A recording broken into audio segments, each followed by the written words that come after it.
Hello, I am Mike, I am Hardy, and we are 2/3, work that one out, Charming Liars. And you are watching Música Fácil.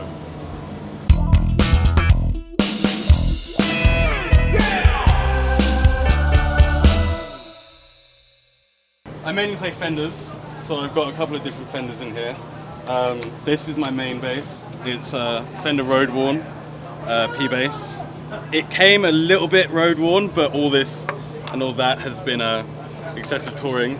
I love these basses. They are brutally strong, have such a good tone. Just with that tone knob, you can change the sound of your bass completely. So I've actually got 2 of these. Got one in red.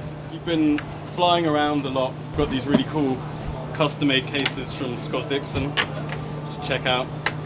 We both got one, and it just means that we can take this on a plane and it won't be any issue. So this is my backup bass, and it's actually one of the oldest basses I have. I kind of go through stages of liking basses. Like I've got a Gibson Thunderbird and a D'Angelico, but Fenders on the road, they never fail me. I've got probably more pedals than most bass players have. This is my little rig. It's mainly distortions. So I've got a Moulin bass driver here, which is like my main distortion. A Kalamazoo, which is kind of my overdrive distortion. This is a synth pedal, so I use that for a couple of songs that we have some more kind of like vibey stuff, and then a basic bog standard line 6, which gives me a bit of flange and chorus. This is my tone. This is absolutely everything. I've got a 3-channel Sansamp bass driver. Basically one for the P bass, one for the jazz bass, and then just a fuzz channel. I actually go straight out of this, and the cab on stage is basically just so if my in-ears go down I can use them, but that right there is my whole tone, and I absolutely love it. And anyone who is thinking about getting a bass pedal, that's what you need. We kind of tech ourselves. We do everything all ourselves. Both me and Koenig know a little bit about guitars and how to set up all our stuff, and what we try and do is we try and make it as simple as possible. Like I said, I just have one DI out. I can play without a cab, I can play without an amp if I need to. It's all very self-contained in here and here, everything. This is my little world.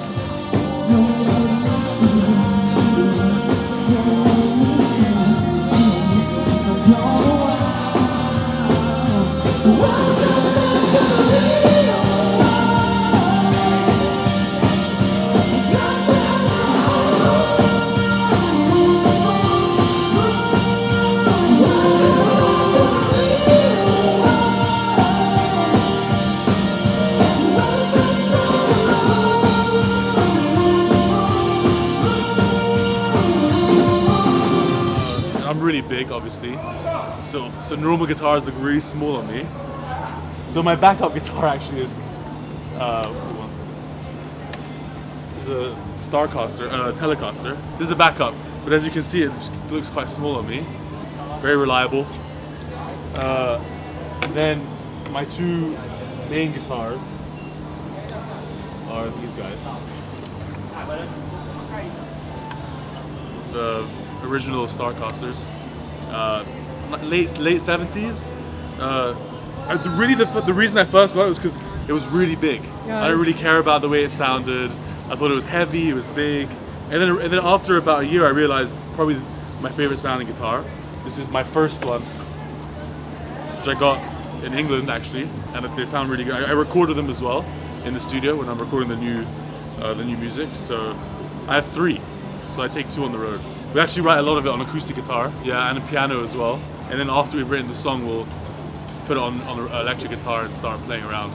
I have a really simple setting for my amps. You know, I actually use a Kemper, which I'll show you after. But just like a nice overdrive sound and a good clean sound. Mm-hmm. You know, I don't play around too much. I don't swap cabs and mix and match and stuff. I keep it very simple. You know, so I have a lot more effects. Digital effects, delays and stuff like that, and reverbs that I add on after. But the foundation is really very simple. Yeah, I go everything MIDI, so it's all digital. And then down here we have the Kemper, which I've been using for about a year now. It's incredible. It's like a profiling amp, so I have all the Marshalls, the Vox amps, diesel amps, orange amps. I have everything on there already. and then I just pretty much modify it for the sound that I want. I go wireless with this Line 6 wireless system, which is probably the best you can get, and probably one of the cheapest.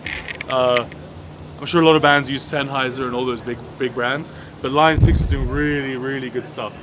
They use a different system. It's not the standard system that Sennheiser uses. And I just have a power rack because we go to Mexico and all these different countries, and the power is kind of up and down. So, so that's kind of my system that I kind of have off stage.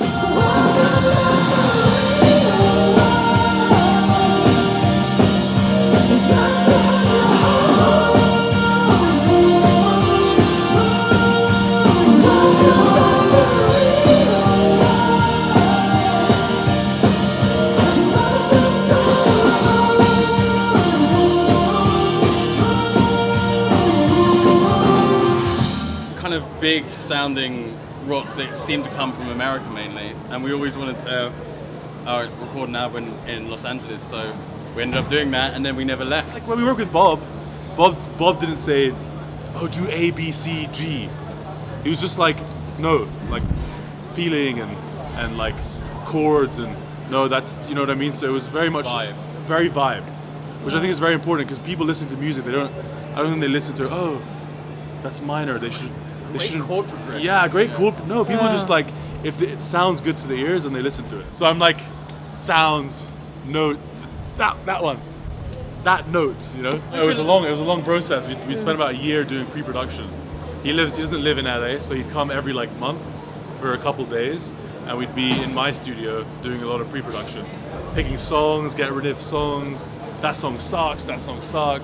Those vocals suck. So we just kind of go through all the songs for about a year, and then after that we got it down to about 12 songs, and then we recorded 9 with him, and that was like in Vancouver and Hawaii and LA.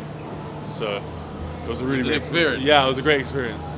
We always wanted to be able to travel with music, and we heard a lot of great things about South America from our other friends in bands. So when we had the opportunity, when we moved to California, we realized how much closer we were, and that was just something we wanted to explore. We're a band that, when it comes to our touring strategy is we'll play as many shows as we possibly can in a year, and so it doesn't matter how far away it is, we'll go there, which is why we're really excited to be down in Brazil.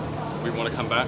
We haven't even left yet, we already want to come back. And we're not touring, we're writing, recording, designing merch, running our social networks, all that thing. We have a very small team, so we kind of have a hand in absolutely everything. So we just try and find ways of doing other things that are keeping our brain active and not distracting us from music.